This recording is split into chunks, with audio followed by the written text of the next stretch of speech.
আসসালামু আলাইকুম রহমতুল্লাহ। একজন আল্লাহকে নিয়ে কটূক্তি করছে, নবীকে নিয়ে কটূক্তি করছে, কোরআনকে নিয়ে কটূক্তি করতেছে, তাকে আবার জেলে কেন নিয়ে গেছিল ভাই? জেলে নেওয়ার সুযোগটা কেন দিচ্ছেন আপনারা? আবার সেখানে যে আবার প্রতিবাদ করতেছে তাকে সারানোর জন্য এই সুযোগটা কেন পাইতেছে জানেন?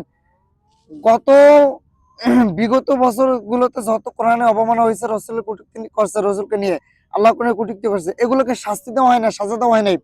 বাংলাদেশে এগুলোকে কোনো শাস্তি দেওয়া হয় না, ফাঁসি দেওয়া নেই। এই জন্য এখন বর্তমানে তারা এই সাহসগুলো পাইতেছে, সারানো প্রতিবাদ করতে পারতেছে।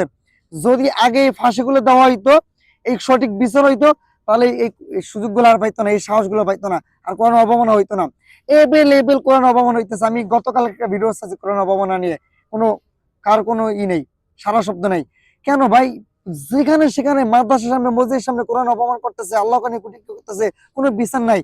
আমি বলতেছি, বাংলাদেশের প্রশাসনের কাছে আমার একটা অনুরোধ, আপনারা সারা বাংলাদেশের মানুষের কাছে অনুরোধ, যেখানে পাই এই যে কটূক্তি, আউল সরকার না বাবুল সরকার, এই নাস্তিকের বাচ্চা, ওরে জেলে যেহেতু নিছে, ওরে ফাঁসি দেন, ডাইরেক্ট প্রকাশ্যে ফাঁসি দেন।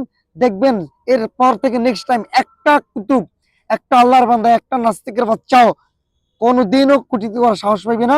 আল্লাহকে নিয়ে হোক কিংবা কোরআনকে নিয়ে হোক, অথবা রসুলকে নিয়ে হোক, কোনোদিনও সাহস পাইবে না। প্রকাশ্যে একটা ফাঁসি দেন, একেবারে ফাঁসি দেন। দেখবেন না কোনোদিনও কোনো বিদেশিরা, কোনো বিদ্বেষীরা, কোনো কাফের বেঈমান নাস্তিকের বাচ্চারা সাহস পাবে না আল্লাহকে নিয়ে, আল্লাহ রসুলকে নিয়ে কটূক্তি করার জন্য। একটাকে প্রকাশ্যে ফাঁসি দেন, কোনোদিনও সাহস পাইবে না।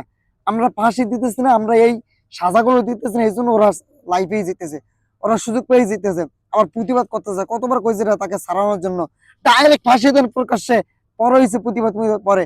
যারা যেই বাউলের ওর সন্তান যেগুলো আছে, যারা সন্তানগুলো যেগুলো প্রতিবাদ করতে গেছে, রাস্তায় ফেলাইয়া ডাইরেক্ট কতল করতে থাকেন।